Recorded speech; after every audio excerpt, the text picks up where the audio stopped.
and gentlemen, to Session 0 of Mass Effect D&D's Astral Expanse campaign. I'm your host and Dungeon Master, Josh, and these are my wonderful players. We have Fiery Ice, who is doing the recording. Yeah. We have my boyfriend and campaign artist, Levi. Hello. We have Matt. Hi. We have Fenix. Is boyfriend also like an official D&D role? Anyway, hi. Yes. We have Madi. Hello. We have Maou. Hello. We have Tech. Hello. And Nate, whose workplace called him up last minute and he couldn't be here today. F's in chat, please. Rip. F. Never see him again. F. I've been DMing for a year's time, and this will mark my second homebrew campaign, which we've decided to share with all you lovely people if you want to come along on this sci-fi fantasy adventure with us. There's a lot to get done during Session 0 today, and we're running an hour late now. So without further ado, let us begin. That's text. I need the music channel. We are very professional here. Incredibly professional. I was prepared until everything went to shit, I'll have you know. Oh, this mood music. Astral space. For the longest time, the vast expanse of stars, spiritual energy, and dreams was a terror, as the Illithid Empire frequently besieged worlds to conquer and control. But when the Gith rebelled against the oppressors and drove them back to their homeworld, they were left with the means to sail the stars. The Gith traversed across the Astral Expanse, their name for the galaxy in which their home drifted, greeting and uplifting all peoples they met to form a massive intergalactic community. They formed a governing body inclusive of all races, as well as a police force to serve and protect the entire expanse. For decades, the expanse was a playground for explorers, mercenaries, bounty hunters, merchants, and more, as, despite crime and strife, the freedom to cross the stars resulted in a booming galactic economy and progressive ideals. But for everyone, there was one place they were too afraid to dare to delve into: the far realms. This swirling torrent of angry red gas and dust surrounds the entire galaxy, with legends of terrors and painful death circulating as time went on.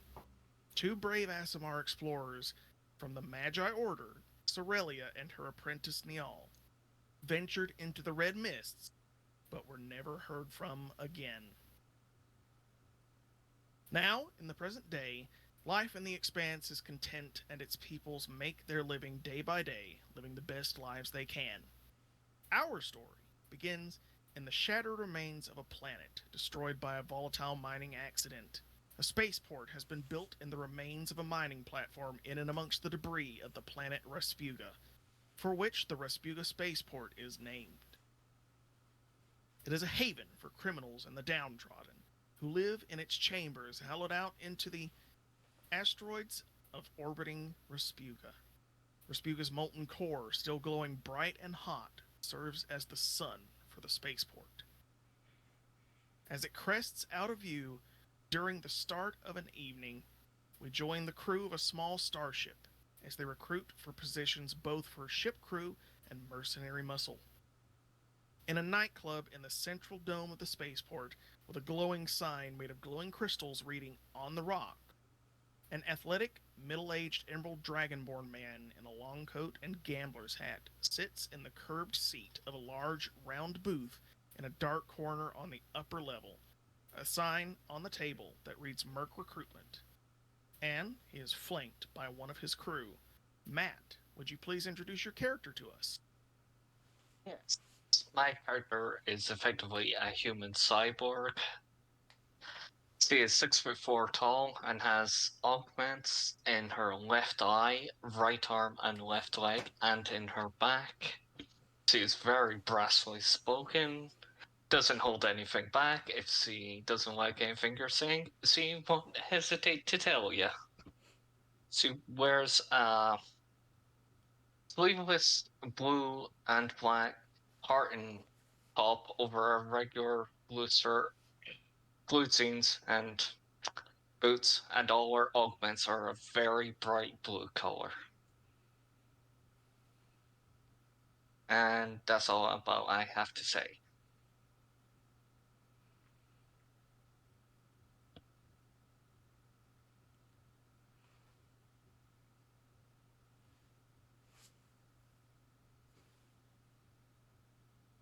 Just continue without music then. Professionalism of Yay! music box. Great, isn't it? Technology is so reliable and wonderful. It's the best thing in the world.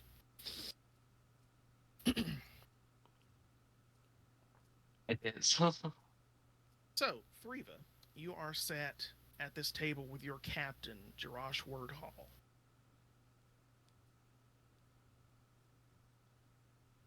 And you are currently in the middle of an interview with an Erganassi woman by the name of Gawhyl. She's dressed in sort of like a what's the word? Why am I having trouble with this? A mechanic's jumpsuit. There we go. Very futuristic and sleek, covered in oil stains. She's got a little bit of a patch of oil. And she appears to be sat patiently while your captain is basically just giving a little bit of an overview.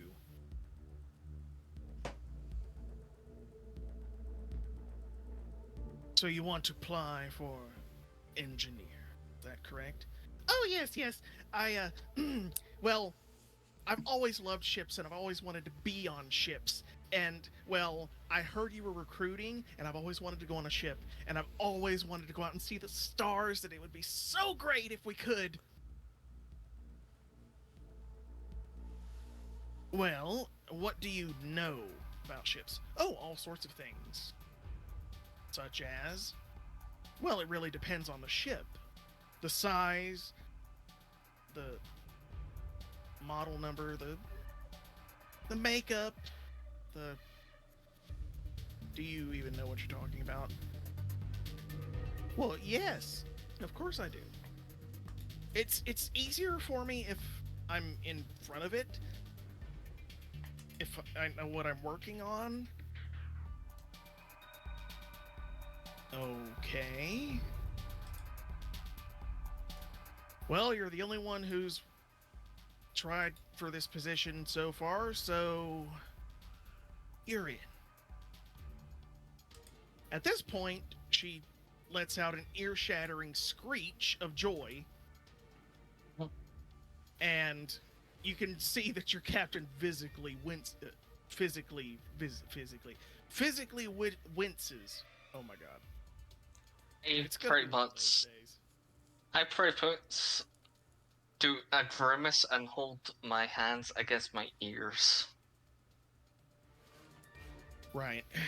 We're in Docking Bay C6, so make your way there, and before he can even finish, she jumps up, knocks her chair over, and then darts out of the bar.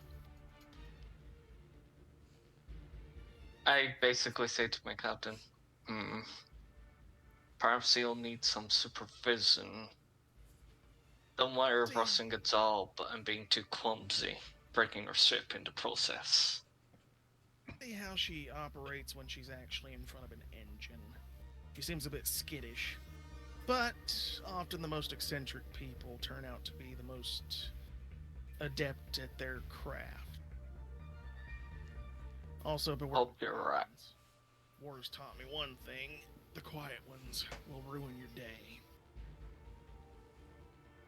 It's at this point an Owlin woman who resembles a barn owl dressed in a sort of Han Solo style vest, shirt, and trousers with. She's not actually wearing boots because talon feet and all that.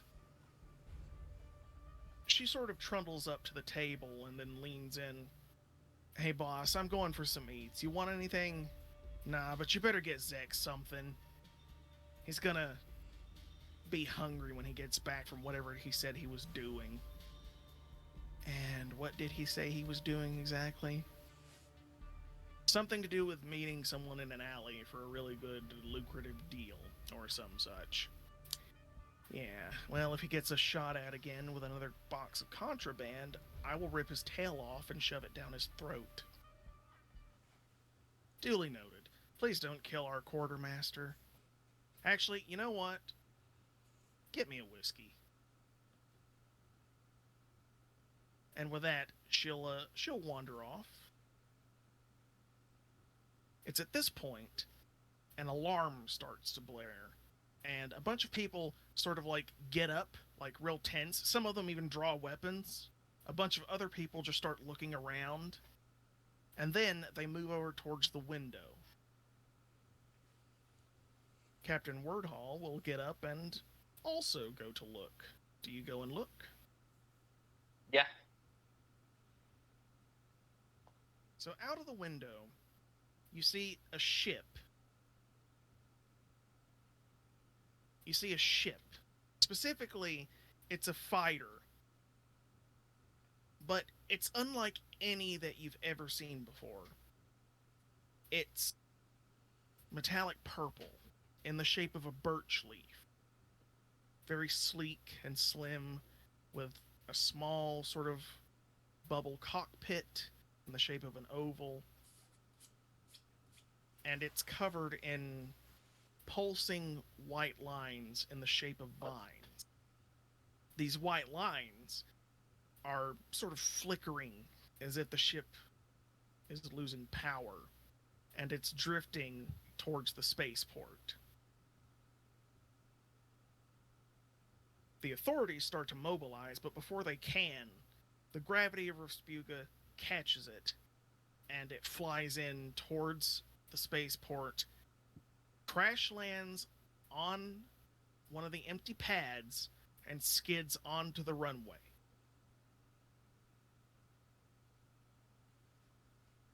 I run out. Your captain's right behind you, and as he's following along, he basically grumbles to you, well, and I thought today was going to be boring. Never know what's coming next, eh?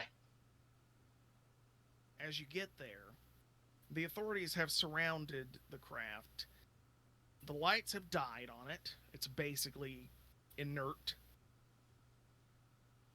And all these random goons, they're basically dressed in like what you could say is a cop's uniform, but they're basically outlaws who have made their own uniforms, but you can tell just at a glance that they are someone here who has authority in the loosest sense of the word.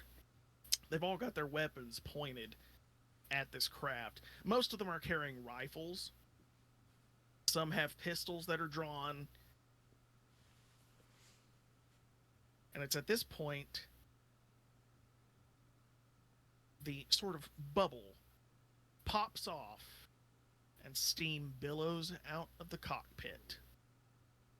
Maou, would you care to introduce your character to us, please? Sticking her head out from the top of this, where this bubble cockpit was, you see this violet-skinned elf, and at first it just looks like violet skin with these white freckles, but the closer you look, it's moving constellations of her skin. No constellations you've ever seen before, but constellations all the same, and she kind of pulls herself up, and you hear something along the lines of, "Oh, thank God I found and she trails off, and you see her look specifically at all of the different races around, all of these different people aiming weapons at her, and you see her hands light up with this purple magic as she looks away and she just says, back up. Go. And as she pulls herself out, she's got this like silver ethereal hair that's glowing, eyes in the shape of crescent moons staring out, also glowing. And she's wearing this. It's not even space attire. It's like semi-transparent shirt with a smaller, more compact shirt underneath. These golden necklaces, golden bangles on one wrist. The rest of her still in the cockpit, and she's looking around like a caged animal, scared.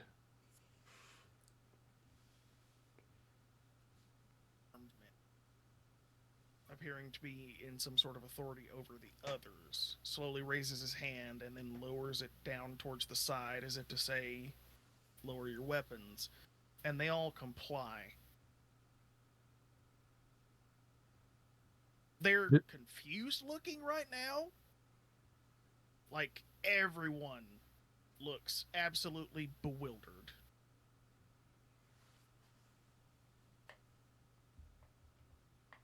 I'll specifically say for you, Threava, you have never seen an elf like this. You've seen elves, but you've never seen an elf like this.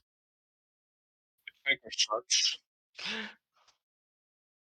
Captain Wordhall is like flabbergasted as well, and he's normally pretty stoic, but he's a bit like taken aback, and it's pretty unusual for him to express emotion like that.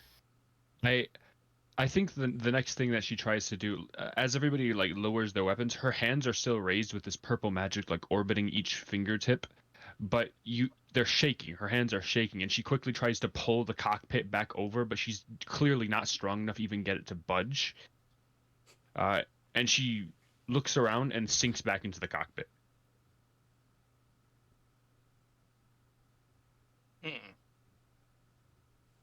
Captain Wordhall just gives you a glance, Threava, and then he just gives a little bit of a head gesture to walk towards it. The tops, for lack of a better word, basically just turn to you and they're like, halt! And he's just like, what do you think we're gonna do? Steal it with you standing right here? Well, yeah, actually, this is a crime scene. You're not. And what crime's been committed here? Illegal parking. Sure it has. Why don't you step aside, Junior, before I blow your guts out in front of your comrades? Are you threatening me? Yes, I am. You want to test me?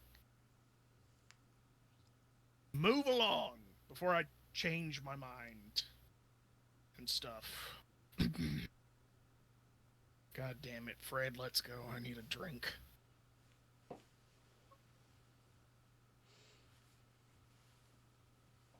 Well, Threava approaches.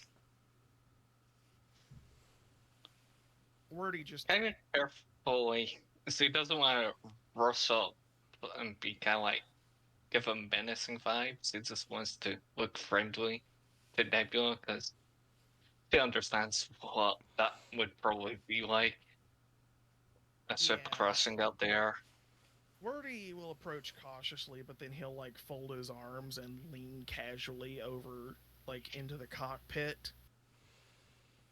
And the scene that you see her leaning over this kind of she's still in a seat, leaning over the kind of control console that's gone completely dark, and she is just like frantically like tapping on it with her hands, slapping it, pushing random buttons, moving the singular like steering stick in there, and nothing's happening. And you just if you understand Elven, it's a very strange dialect, and she just keeps like speaking in Elven, very frustrated. Her voice is wavering. Being a Dragonborn, Captain Wordhall, or Wordy for short, actually does speak Elvish. Oh no, I don't know where the fuck this is. Oh no. And it's at this point like scraping on the side of the hull causes her to look up. Hands light up with this magic again. No spell comes out. Back. Relax, It's sweetheart. If I wanted to hurt you, I already would have. You're at the Raspuka spaceport, by the way. the what? Which Raspuka spaceport. which sector is this? Where is everyone? Well, that Prefix depends on is what you mean by sealed. everyone. I don't know what you mean by everyone, but I've never seen the likes of you before. I could say the same for every single person I just saw outside of.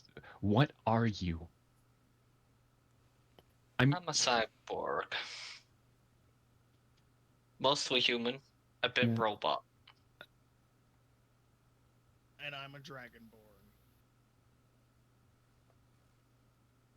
And it's just like she's sitting there, hands up, magic around, just staring. Like these words have flown past her head.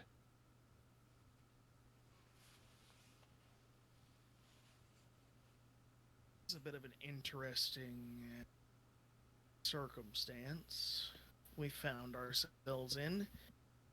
You're not from around here, are you? I don't know where here is. I tried to follow the map, but the map's not working. And you don't see any map around.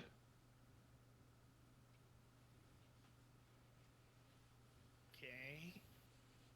Well, The here, not here, but very close by. It should have been. It should have been a citadel when it.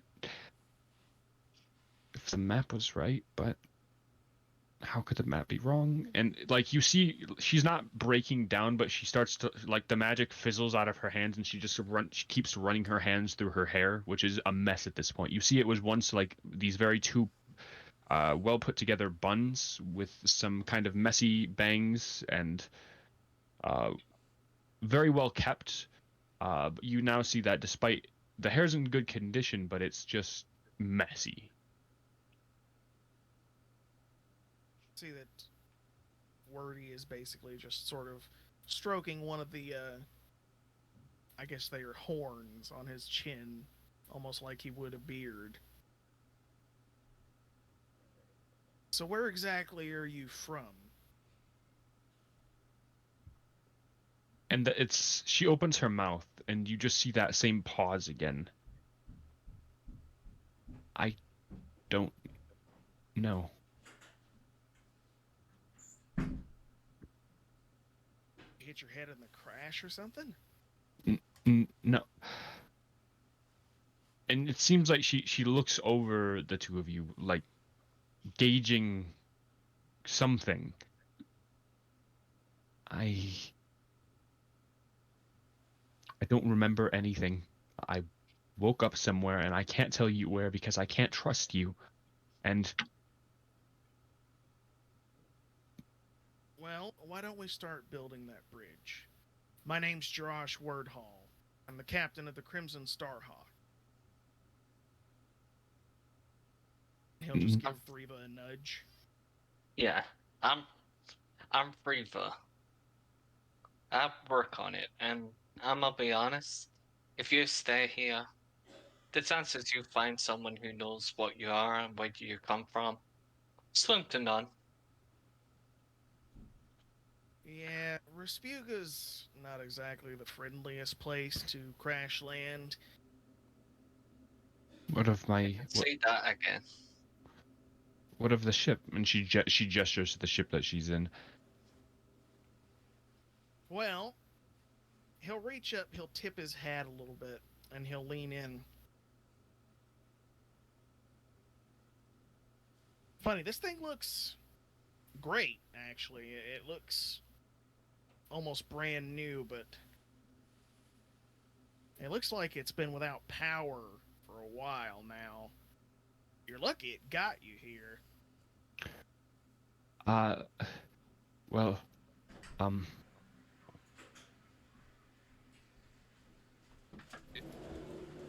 I noticed that it was low on power, so I didn't actually use the thrusters more than I had to. I just let the momentum carry me for the most of it. I was actually trying to avoid this place when the power gave out, so...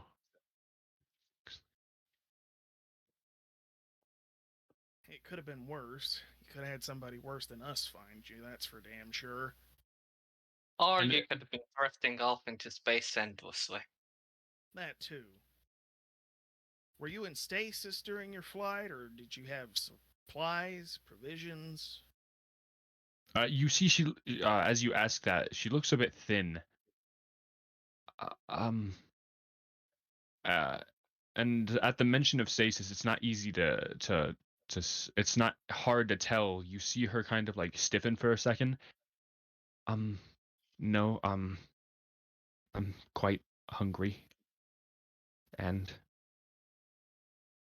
Okay. Tell you what. Why don't we take you and get you something to eat, and maybe you can try and refresh your memory while we have a friendly chat, okay? The ship's not going anywhere. This thing, it's dead. Dead as a doornail. Power's out. It'll take... I don't even know. I've never seen a model like this. I don't even know if it could be recharged. But on the off chance it could, with the technology that they have here, they ain't going to be able to recharge it anytime soon. wait, are you saying someone will try to steal the ship? Plenty of people. Not saying they get very far, but they'll try. Oh, I can tell you by experience, this place is riddled with thieves. It's almost a thieves' haven. and it looks like that's not something she even considered. As she now kind of peeks out of the cockpit past you guys and starts like looking around. We can't leave this here. Tell you what, I'll send some of my people to come and drag it to our docking bay where my ship is, and they can look after it there. It's a fighter, it's a little bit smaller than mine. It's significantly smaller than mine, actually, so it should be fine there. My people will look after it. Okay? And she nods. And then as you kind of mention that it's a fighter, she glances at it confused. But climbs up until she's sitting on the edge of where the cockpit would have connected to the ship. And right, Nebula Seren-Acarion Anastasia. Well, I hope we can just call you Nebula or something. Your your name will become a real tongue twister if we can.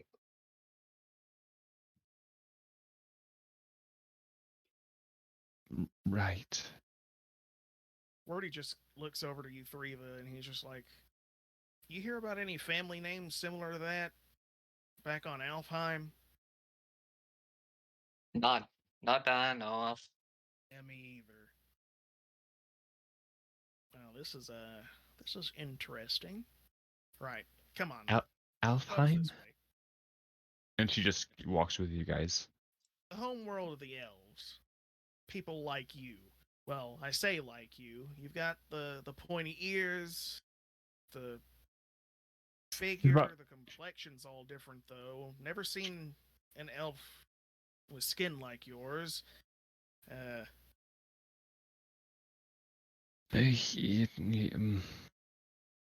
It's well, it was a map. It's not a map anymore, but it was a map.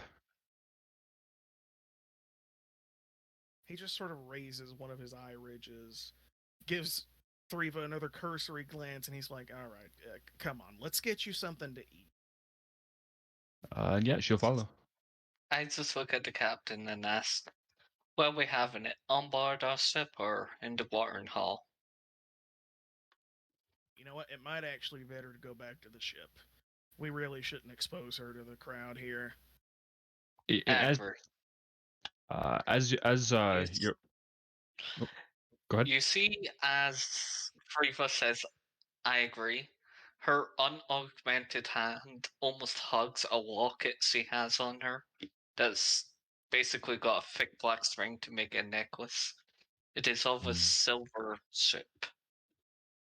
Gotcha. Yeah, and as she's walking, any other people she sees along the way, she's looking at them with a mix of wonder and fear. There's She definitely a large mixture of races here. You can see Goliaths, you can see Gith, you can see goblins and hobgoblins, you can see basically all sorts. There are even Zeranu, which are basically like my version of the Asari. They're an all-male, monogendered species that have varying skin colors from anywhere from humanoid skin tones to tiefling skin tones. They have tendrilled sort of hair, but it's basically just tendrils that are malleable in shape. They're rigid and fixed, and they can be molded, almost like clay. Some of them have horns in addition to this, some of them don't.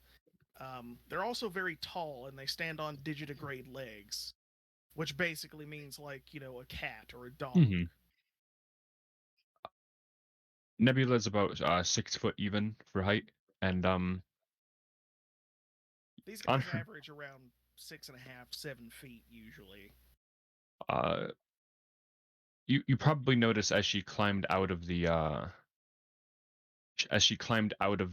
cockpit, she has a backpack on her back, and attached to it are two weird-looking daggers of that same kind of purple metal as the ship, as well as a single hand axe on the very back of the pack that's made of the same material.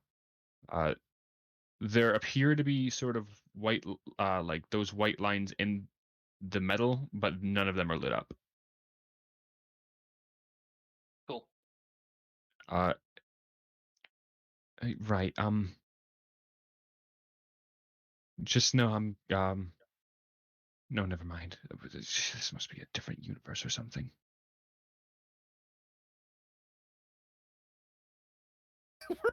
Looks at you, Threava, and just mutters, "Those are what?" Can you repeat that? You were pretty quiet to us. He just looks at you and just mutters, "Those exist? What?" I guess they must. Well, you know what? It actually makes sense. Come on, let's get her to the ship. Aye. Agreed. So you guys sort of trundle down a level and go off to one of the branches of this spaceport, this sort of like colony that's built into the rubble of this planet.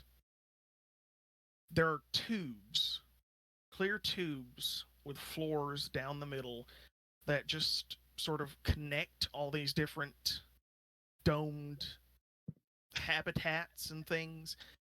One on the very edge is basically, it almost looks like a sphere with a bunch of platforms sticking out from it, and you can see different ships docked there, and whenever the ship's docked, the sort of habitation closes over them, forms like a little bubble.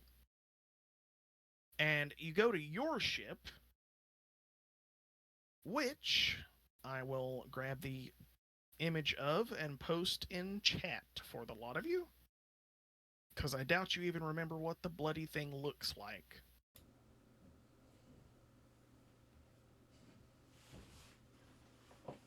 Don't you have faith with us? No, I don't. Not in the slightest. I can't But blame you to be this... Oh, it's 3 megs. Great. So it's going to take like 3 minutes to upload. 3 hours later. The such a weird station. Well, You'll it was a remember this. mining platform way, way back in the day, but they abandoned it. The Dwarven Mining Guild abandoned it whenever it ran dry, and then all the scum of the universe decided to just come and squat here, and, well, here we are. Yeah, and as you're kind of walking in here, she's looking at all the metal specifically, like these metals, the way they're welded together, that kind of thing. The bolts, the bulkheads, that stuff. She's like staring at it all as if it's foreign. Eventually, you get to docking bay C6. And there, if you look in session text, you will see a picture of the Crimson Starhawk, which is Captain Wordhall's ship. And your ship, as long as you were on his crew. So for anyone who's ever seen Guardians of the Galaxy, it's basically like the Milano. It's big enough to house a small family, and by a small family, I mean 8 knuckleheads.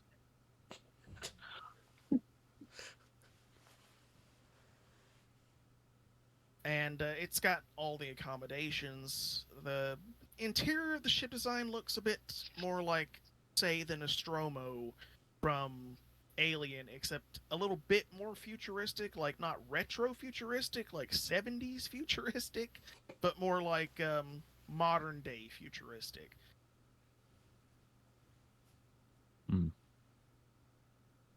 There's like a sort of commons area with a dining table, big round dining table, seating all the way around it. There are screens where you can watch things. One of the screens has been left on by one of the other crew members, and it's playing basically like a game show channel, like GSN for us. And currently, there's a sort of, I guess you'd call it like a Wheel of Fortune type of show where they're spinning a wheel, and there's this little halfling man, like with a large nose and a big grin with like obviously fake teeth. Welcome back to The Magic is Wild! You just see Nebula as she sees this TV, her eyes go wide, and it's like a mixture of horror and wonder as she sees this man. He's dressed in sort of like a little like a 3-piece suit that's sort of like almost like custard yellow colored. It's very, very just tacky and ugly looking, and like his hair is clearly like a toupee.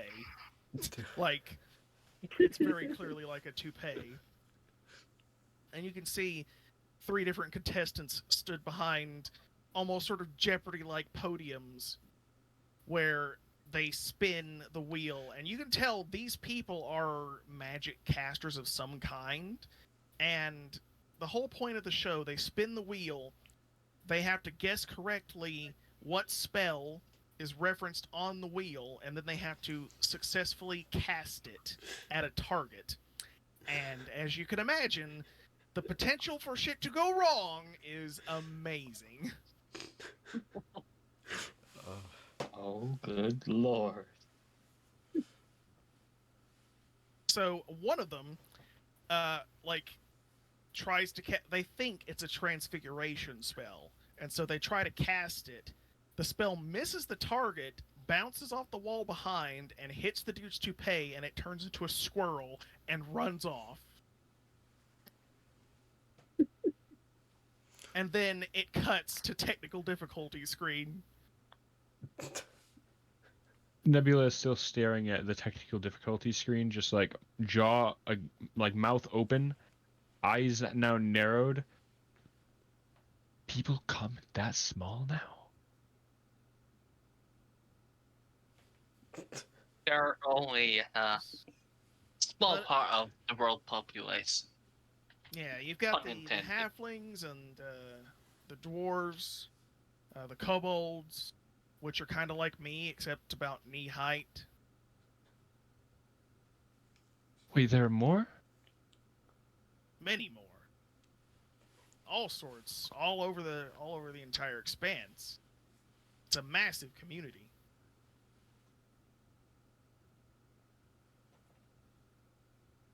And where did you say my people were?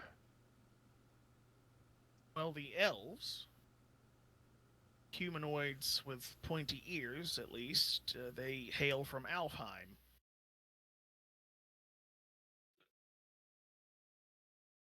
Okay. I don't know where I am. The map is not working, and I guess I'll start there. How do I get there? Oh. Try eating something first. What do you eat exactly?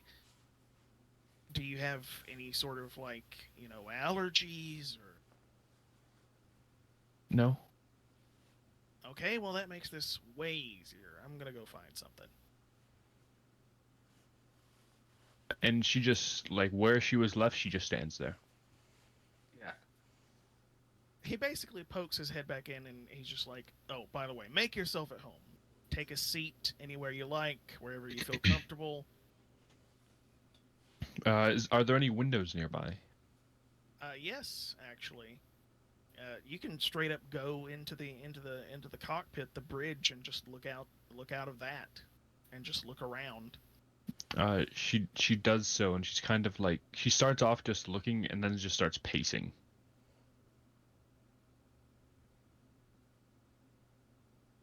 It's at this point another one of the crew shows up. Threava, you know this member of the crew very well. A little diminutive kobold in a sort of rocket raccoon jumper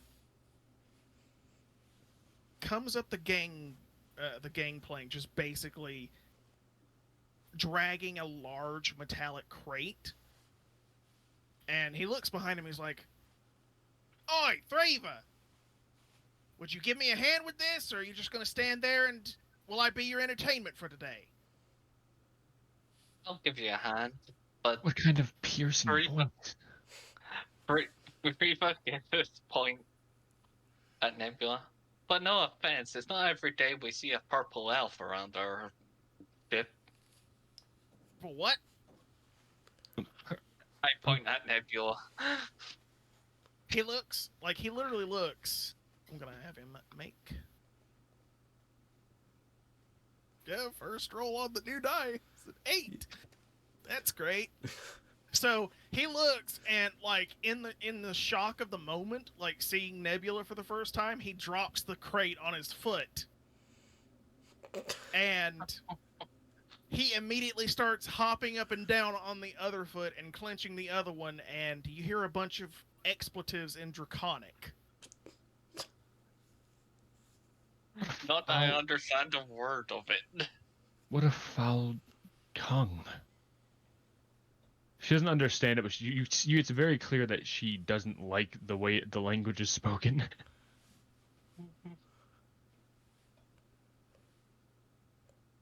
Right. What was the guy that A minute, dropped he the crate? stops.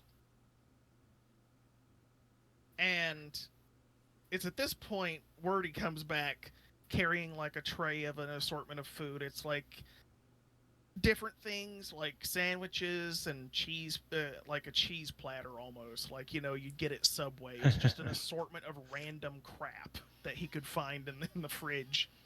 And he's like, "Zax, what the hell is that?" "It's none of your business. That's what the hell it is." "Wait, why the hell are you carrying a tray of food? When did you become a maid?" "It's for our guest, who I'm considering asking to join the crew, so be on your best behavior." And he's like, "I am always on my best behavior." "What? Why are you looking at me that way?" You to see Threava has a raised eyebrow at you.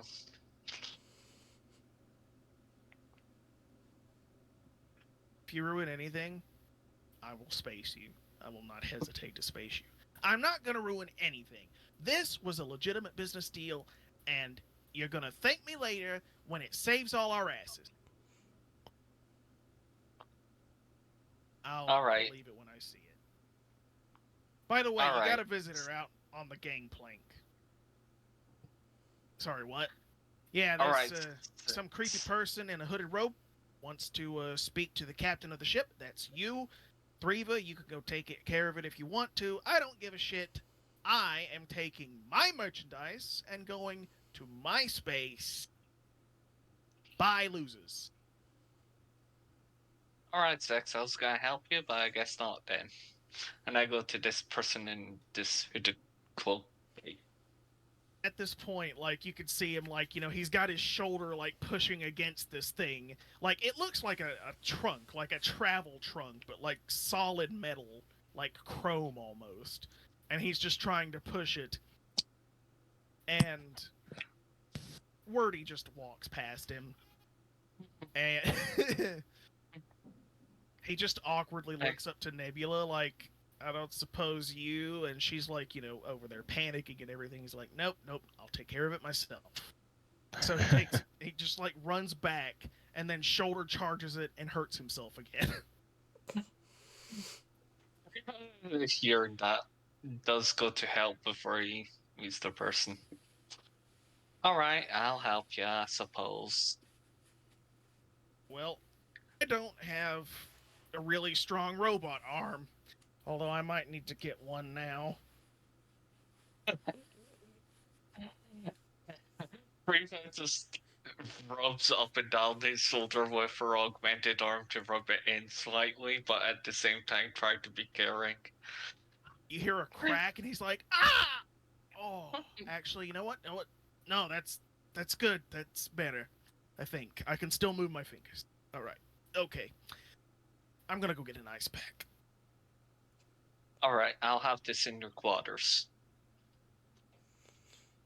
Do I need to make any strength check or saving throw to lift it? Now, for you, like, Zex is like 2 feet tall.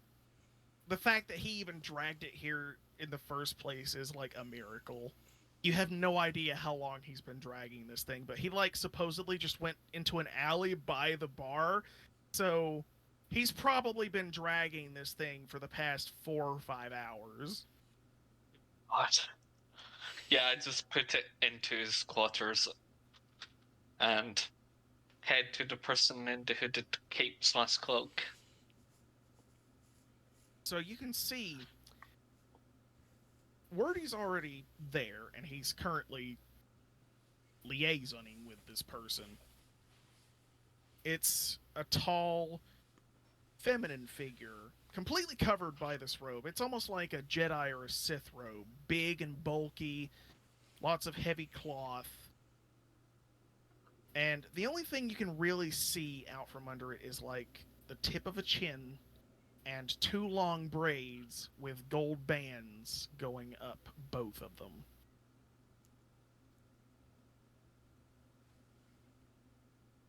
My quartermaster tells me that you want to speak with the captain of the ship. That is correct. I see. And how can I help you? Call me Drusilla. Right, Drusilla. All right. How can I help you, Drusilla? I seek passage. No questions asked. Okay. Where to? I'll know soon enough, but for now I just want to know that you can be reliable in getting me where I need to go. If you've got the scythes for it, yeah. And at this point, she reaches into her robe and pulls out what looks like a chrome credit card with basically, it looks like a half moon with a supernova energy spraying out from it in the center. And it has on it 2,500. And she hands it to him, and like you could see Wordy's eyes go wide when he sees this, and he just gingerly takes it, almost like it's more valuable than diamonds. Yeah, that'll cover it. That'll absolutely cover it. Right this way. And she just sort of trundles along, behind him as he comes up onto the ship with it, and Zex comes back out after sealing his quarters and sees him like with this person. And Wordy, what is this, a zoo? How many more people are you gonna bring on here? And he just snarls, as many as are going to pay us this much. And he just holds up the thing, and he's like, oh, right, yeah, no, excuse me, ma'am, just, right this way. Let me take your luggage. I don't have any luggage. That's great. You don't travel with luggage. I don't need to carry much. Okay. Well, the bunks are this way. You can you can have one of the free bunks then. Thank you very much, Kobold. Yeah, well, right this way, and don't you dare fucking lose that shit.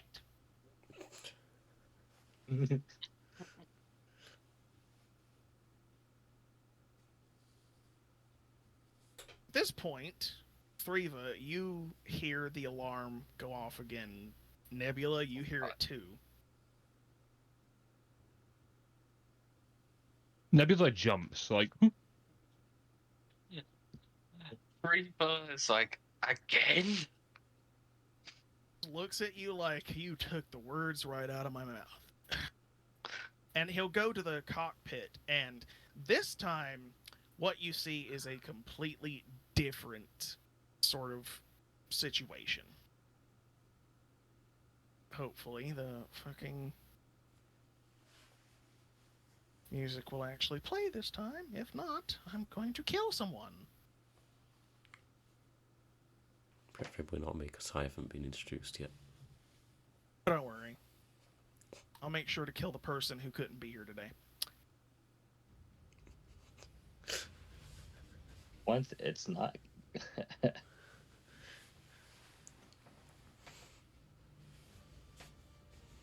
So you look outside the window,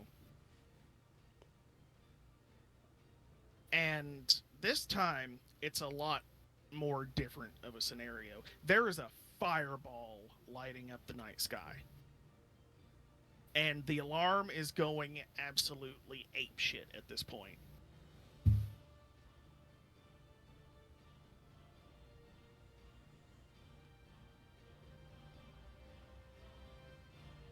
That can't be good.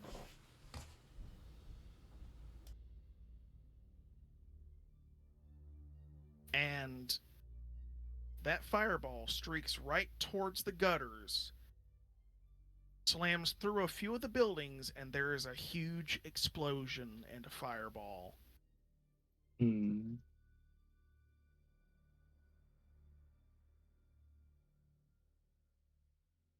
Shit. Sorry.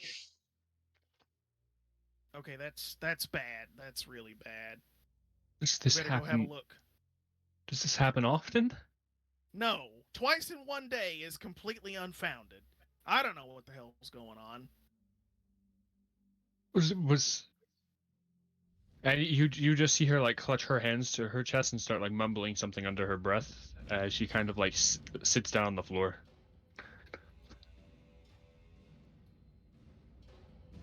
Right, well, we're gonna go check it out. You should probably come too, unless you want to stay here with Zex and the strange old wizard lady. Like, lizard, right, and just nods. So you leave the ship, and you can see like a plume of smoke billowing in one of these regions. It's basically like, if you remember the Kowloon city, the Kowloon walled city, that's basically what it is. Mm-hmm. And going there, you can see like there's a flaming hole in a cluster of those buildings, and a bit of a crater where the ship has crash landed. And you can see a bunch of probably different sort of like wizards who are dressed up in specific like heat-resistant armor and like uniforms, and they've got what looks like in their hands a sort of like a flintlock rifle, except whenever they pull the trigger, a little sort of sapphire-like crystal lights up and it starts spraying water.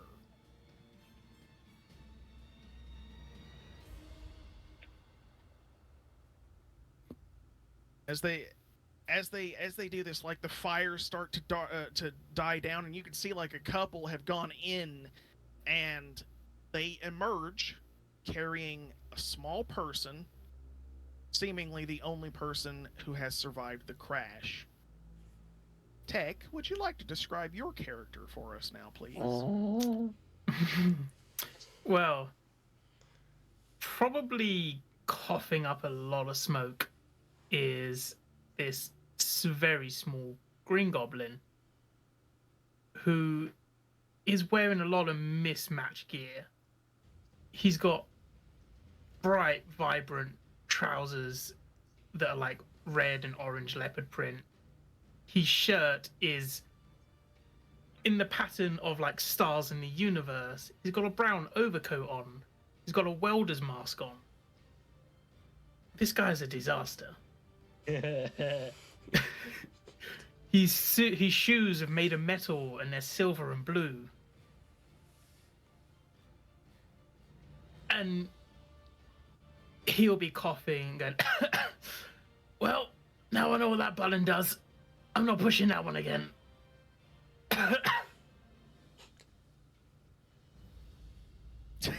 Like the firefighters just glance at each other when they hear this.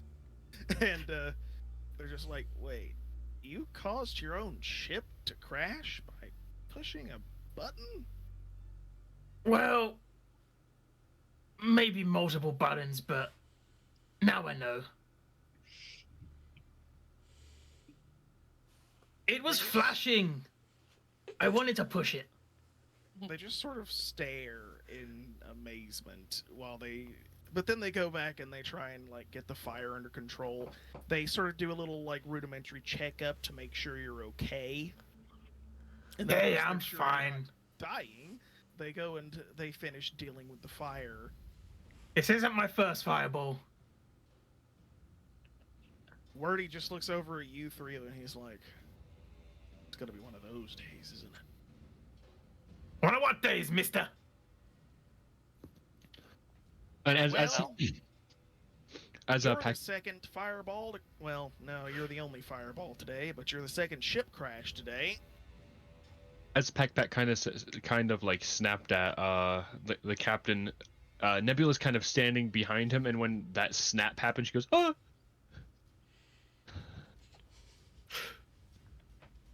Riva puts her unaugmented arm on her shoulder. It's fine, I don't think it's gonna attack. What's that one's problem? He's green. Why is he green? What? You got a problem with my skin? Wordy just looks at Nebula at that point. Emerald Dragonborn. Green. I go to PakPak. You've both had crashes today, you and her. How to word it, I guess you shouldn't sound so loud. She's definitely shaken up by her crash earlier. So I'm struggling to hear kind of explosions. Our explosion's still going on. What? Extends his pinky and makes a gesture like, dig it out of your ears. I put my finger in my ear, I root around a bit, and like a big glob of earwax comes out. Nebula gags. Better? I look at it, I shake it off, it kind of lands on my shoe, I shake it off. That's better. What was you saying? I was saying the purple elf here is clearly still shaken up about her crash earlier, and you shouldn't shout at her. Oh. I walk up. I put my hand on like her leg, and I say, "Don't worry, I've been in many crashes. You'll get used to them." The fabric of this kind of like semi-transparent like baggy pants that she's wearing is like silk. And she looks down at you just like a mix of horrified and intrigued. When I pull my hand away, there's just like soot on your trousers. Assure you, Nebula, there will be no crashing of my ship. I just put a down payment on the bloody thing. She nods her head Give and me then 5 minutes. very slowly starts like brushing the soot off of her leg, but there's still like a small mark. Yeah. When you say give me 5 minutes, Threava, for the first time, Nebula and PakPak sees this. The captain's seen it plenty of time. She basically clenches her hand into a fist, retracts her middle finger, and points out her augmented fingernail. Don't even dare. Okay. I'll put my hands up. Look, I'm in need of a ship. You got a ship. Might give me a lift. Depends on where you need to go. Anywhere fun. Well, we're a mercenary vessel, so everywhere we go is fun. Hopefully, that's the idea we're recruiting. I pull out my big sniper rifle from my back. I can be a mercenary. Oh god. And I just pull my jacket to one side and you see grenades all down the side. He just sort of gives a little toothy grin to Threava, and he's like, I like him. You can keep me. I'm not sure that's how it works. Do you not want paid or anything? Yes. Okay, well, that makes a little bit more sense. Right. Now what you got to eat? I'm hungry. Kinda ran out of food. It's like burning husk. Well, funny you should mention that. Let's go back to my ship and we can talk details. Oh, Cosma.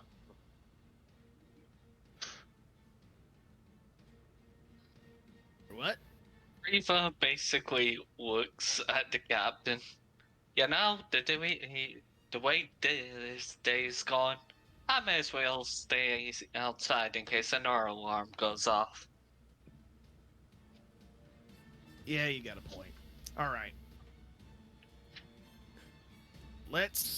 And before you guys can even go back to the ship, Oh you find god. yourselves approached by another figure. This figure is wearing a hooded cloak and a mask. Very, very basic, like, sort of mercenary gear, like, unaffiliated, no colors or anything. And he just stops in front of Captain Wordhall,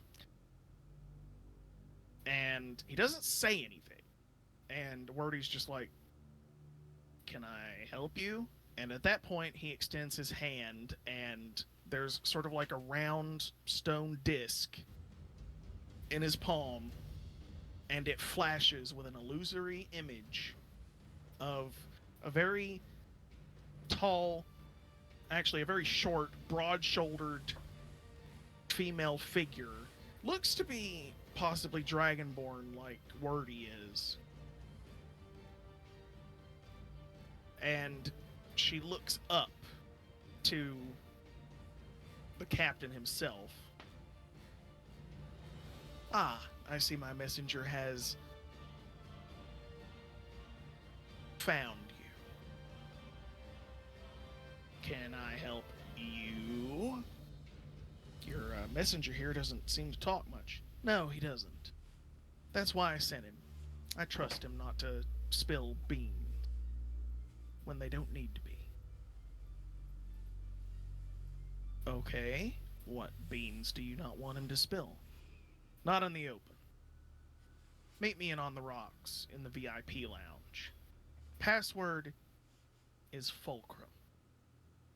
And then it goes just completely inert. What's a fulcrum? It's a fancy word meaning a balance or a lever. Ah, I see. Why not just call it a lever?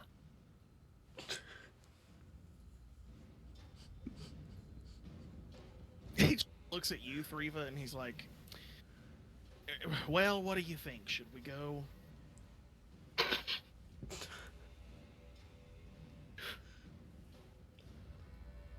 Yet again. At least this one didn't explode or fall out of the sky. I'm counting that as a win. Do you want it to explode? No. I very much do not want it to explode.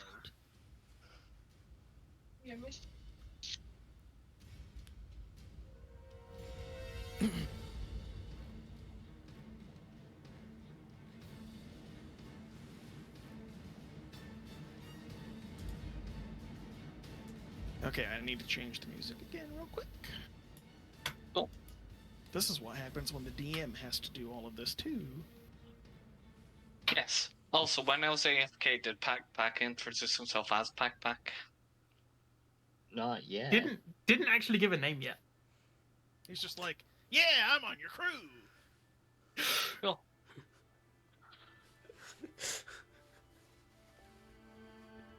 So you guys go, and you go into the On the Rocks bar, and you go up onto the second floor, and then you go up to the third floor, and you come to a door, and the messenger who gave you the message has accompanied you.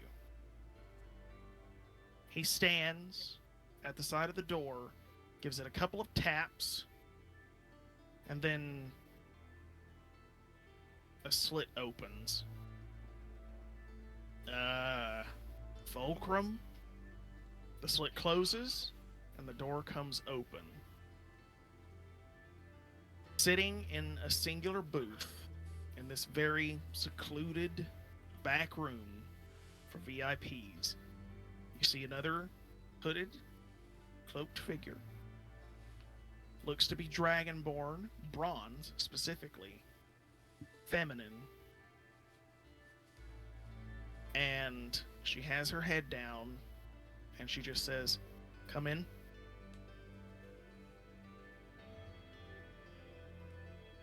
Wordy will gesture to the rest of you to follow along. So, She does. Nebula does so, but like the entire time, it's like she's walking on eggshells. It's her kind of posture. PakPak walks in and is just looking around, like mouth open. You must be Captain Wordhall. New ship, newly hiring crew, ready to start your big enterprise, I would assume. And he's like, how would you know that? I make it my business to know many things, Captain. Please, take a seat.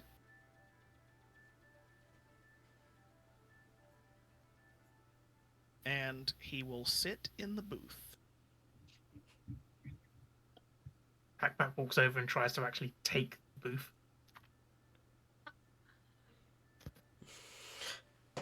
It's a figure of speech, Goblin. It means sit down. Oh, okay. I just sit down on the floor. She removes her hood, and you can see a bronze dragonborn woman with very sort of vibrant amber-colored eyes. You may call me Karma. For now. Actual names may be given if trust is cemented. But I've asked you here because I have a job proposition.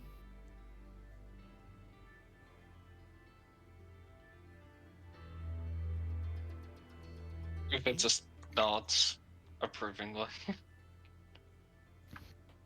How do you feel about killing problematic people? Oh, love it. Who are we killing? Well,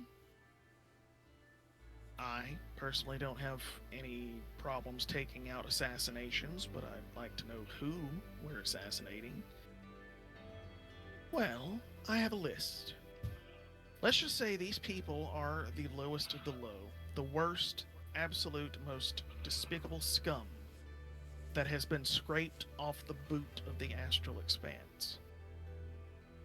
Absolutely reprehensible, evil people who do not deserve to continue to exist.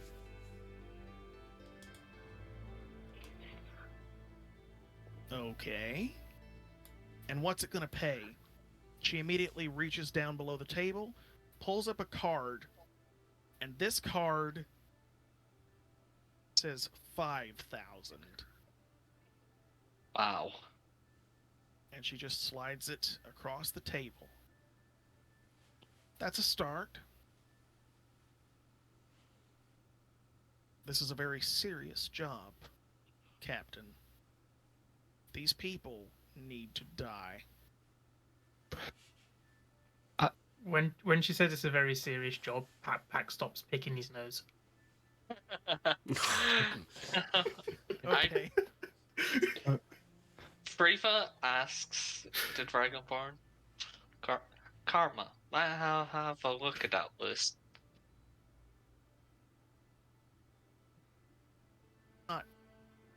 First, I simply want to give you one to see how well you pull it off. But- It's probably one of the more interesting ones, though. And she will take out a sort of like a crystalline tablet that almost acts like a data pad.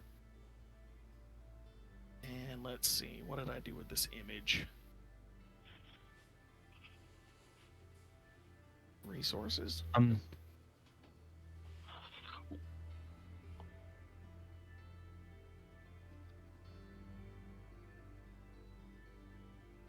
Oh, did I save it to my PC? I might have saved it to my PC. Thought I put it in here for quick use, but I must have forgotten to do that.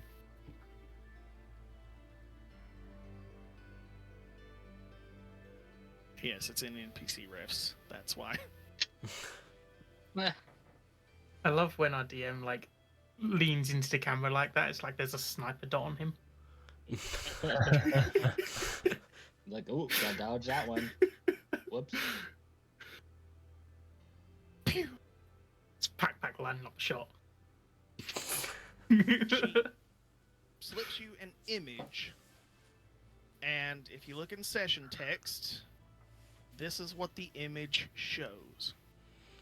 Oh.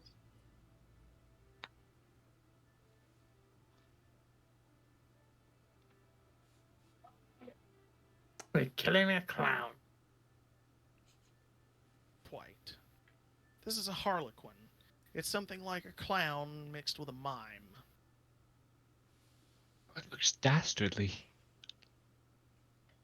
Can I Oh, assure oh, you- oh! Can they do that thing where they can just like lean on a wall and it becomes real?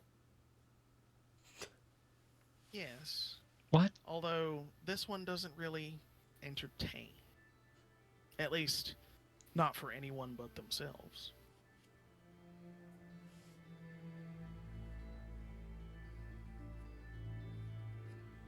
This person, if you can even call them that, used to work for a circus. A very unusual, dark circus.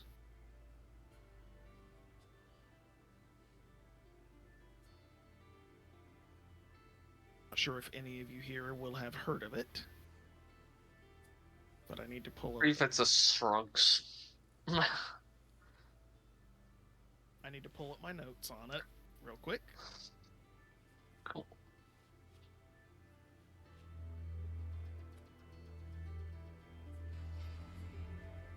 That was the wrong document. God damn it.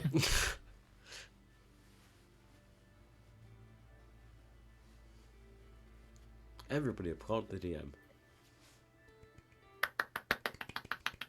I'm so very good. Actually, you know what? What am I doing? I don't need to search Clap for sound this. I can effect. just know that from here. saved.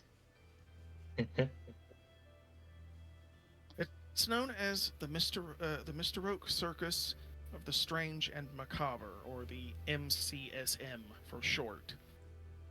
The name should tell you exactly what kind of entertainment it provides. It's a strange bunch that put on even stranger performances.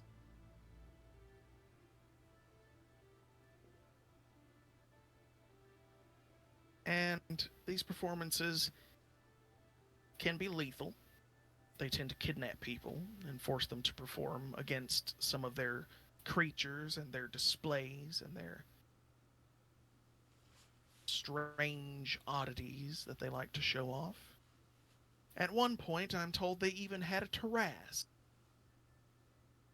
While you're describing this, PakPak's face is lighting up.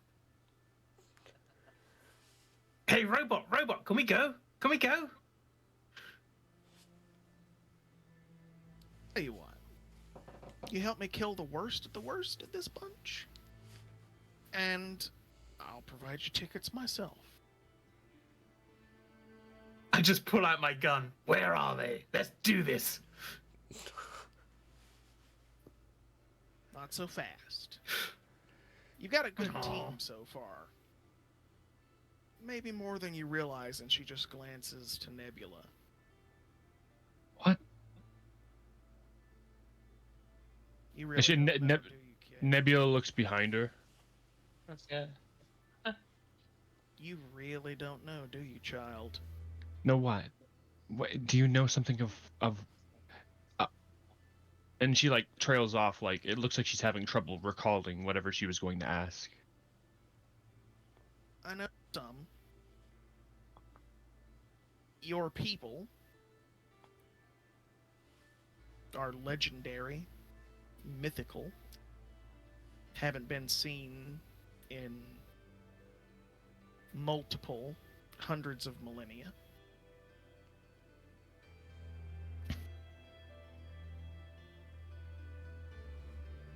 Some thought you were These- a myth. Others have found remnants of your civilization. Re- That's Re- about all they know. remnants. Yes. Remnants.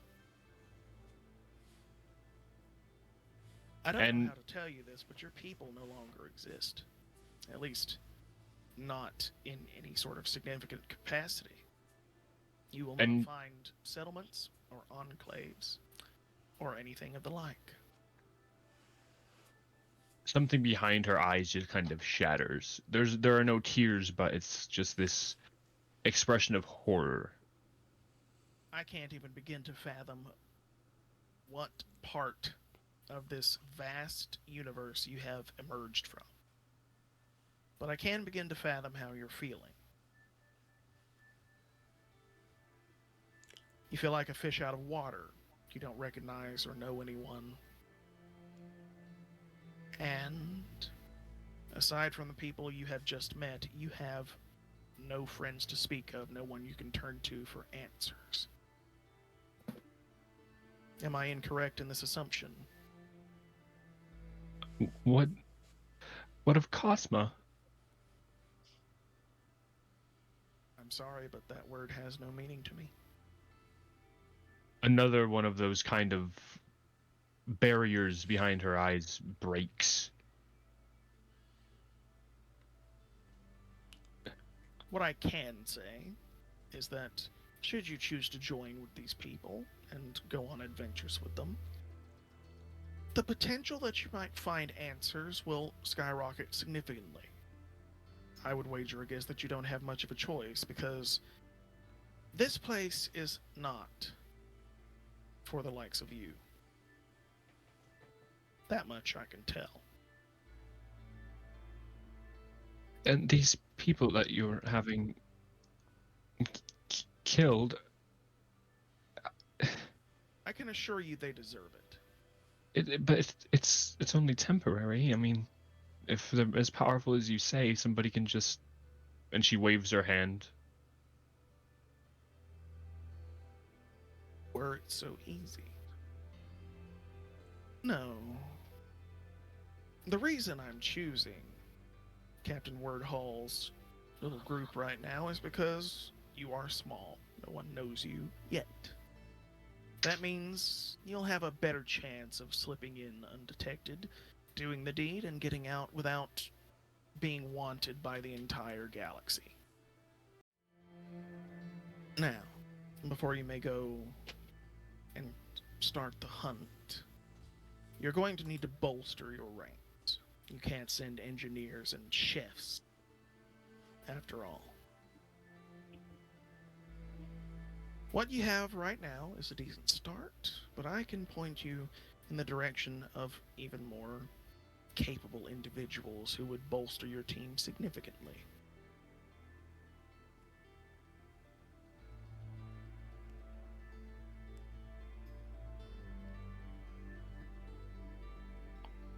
Say you. Well, it definitely pays significantly.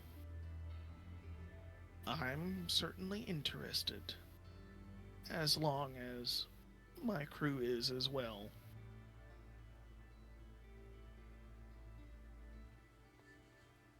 Threava gives an approving nod and says, Aye. I haven't had action in a while. I'm ready. PakPak's just standing there, vigorously nodding, holding his gun. Nebula is out of it. She doesn't respond in any meaningful capacity. It's more of she's eyes are wide, staring at the floor.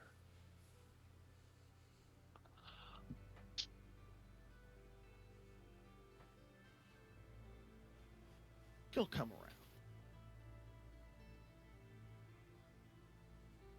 As for now, you are the family that she has, and she will rely on you to carry her through a difficult time.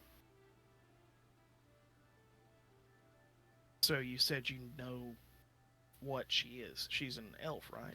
Yes. There are traces of a race of elves that existed some several 100,000 years ago. And yet they vanished without a trace. No one knows why, no one knows how. This is the first one that's been seen, ever. At the word vanished, Nebula looks up briefly and then back down at the floor. However, if she has come back into the light, the same may be true for others of her people. But that's just a guess. If at the very least, she could be the key to finding answers as to what happened to her people. She's not the first, of course. There were also the Verdun. Rumor has it they still exist, but they live in exile at the edges of the far realms. No one knows why. They're very reclusive, and they don't like visitors. Very rarely, one might travel out. But it's very rare. And the ones that have been seen have been attributed to myth. Much the same as she would have been.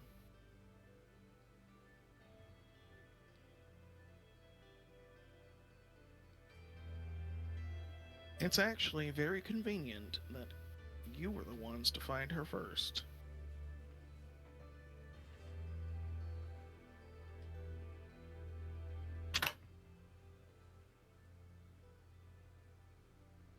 And she'll just raise her head. V? The masked figure comes in. You'll be going with them too. They could use your skill set. Now, hold on a minute. Trust me, you'll want his skill set. Special operative. I can't say any more than that. But he's good at what he does. Okay. And don't worry, he will follow orders. Isn't that right, V? The masked figure just gives a nod. Good. It's settled. Since you have accepted my job, let's continue calling it that. Keep it under the table.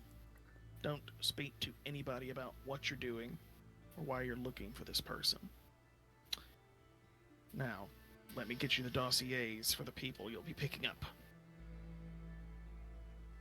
She reaches under the table and pulls out another. These tablets and slides it towards you. I will post the link to this in session text.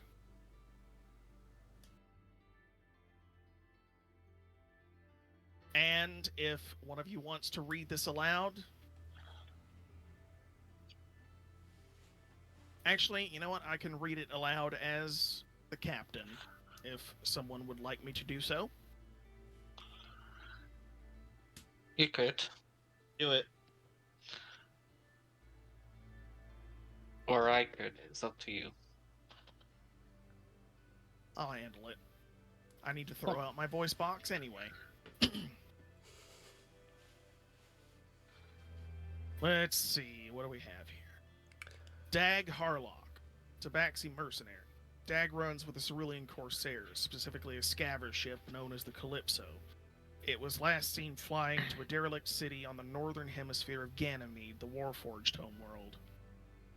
Their salvage operation is unregistered with the Warforged and thus illegal, so they might be tricky to track down, but if you can find them, Dagg would be a huge asset, skilled with ranged weapons, particularly long rifles. Might take a bit of convincing to let his captain sign him off to you, but I trust you can handle it. Lilith Vel, Tiefling Druid. Disillusioned by the desert hellscape that is the Tiefling homeworld of Ashkar, Lilith fell in love with nature during an off-world trip. Now she's something of a pilgrim and has become a druid, a type of magi that draws their power from the forces of nature. According to our intel, she was last seen on the Akun homeworld of Equestris Prime, basking in the glory of nature or some such. In all fairness, though, it is indeed a very pretty world. Getting her to come along should be easy. Just say the target is causing pollution. I'm pretty sure she'll probably be ready to kill a bitch if her profile's anything to go by. If not, well, get creative.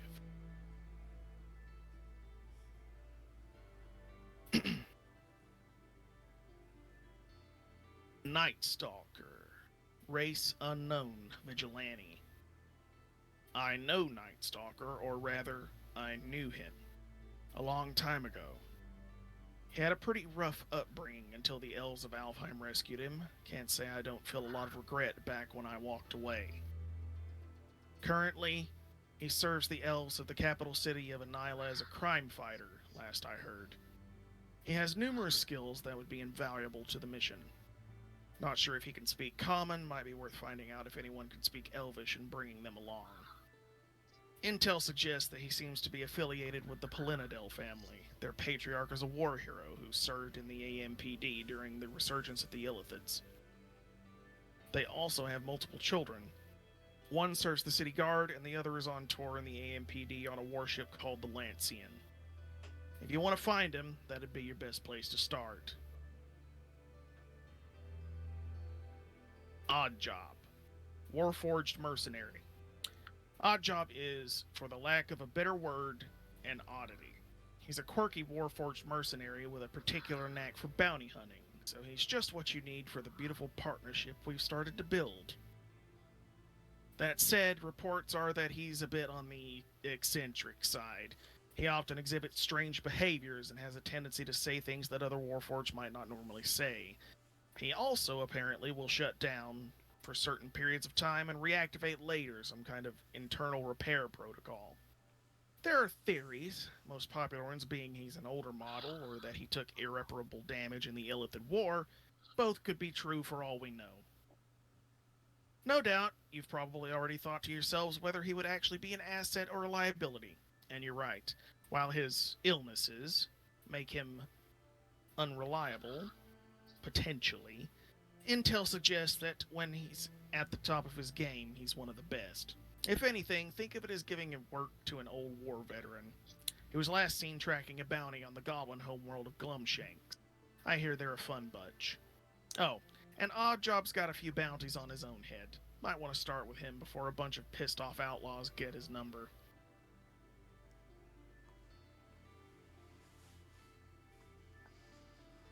Well, I suppose we're gonna find this odd job first then. Oh, do we have to go home? Well, if we want to stop this odd job person from dying and pick them up, then yes. Yes, we do. Fine. If we're gonna avoid it, let's avoid my hometown. Oh, don't worry. He's not anywhere near town, from what I understand. Out in the wastes somewhere. It's The bounties fun are out laying there. low. So I've heard. The bounties are supposedly laying low, so he'll probably be combing the wastes for them. You'll probably come across him. Hopefully alive. Are there any questions? Yeah, we've got another commission to take someone with us. Some magi-looking woman, actually. Good. She can help you. Would she? She's a magi. She's morally obligated to. Fair enough. Well, in that case, no. I think we're good. Threava? I got no objections. Okay. Nebula, sweetheart, come on, we need to go. It looks like hearing her name kind of snaps her from this thought, and she just like, oh, yeah, right. Nods 3 or 4 times very rapidly. On the way out, is there anyone eating? Is there any food anywhere? Yeah, like, you're basically in a nightclub. Like, there are tables just surrounded with people, like, having drinks, and they're eating all sorts of, like, nightclub bar food, things like peanuts and things like that. I just, walk up to one of the tables, grab a handful of peanuts, say, cheers, mate, and just walk out. A bunch of them look down at the bowl and grimace. And then I walk out, just eating some peanuts. Right. So, a lot of you return to your ship. And Wordy takes a little bit of time to explain what's going on. Zex basically gets an erection at the 5,000 Crescent Nova card that he's been shown. And he's like, you know what? If they're paying for this shit by helping us kill some people, they can have my fucking bunk. But not my stuff. I instantly tried to find his bunk. She's the same size they could scrap.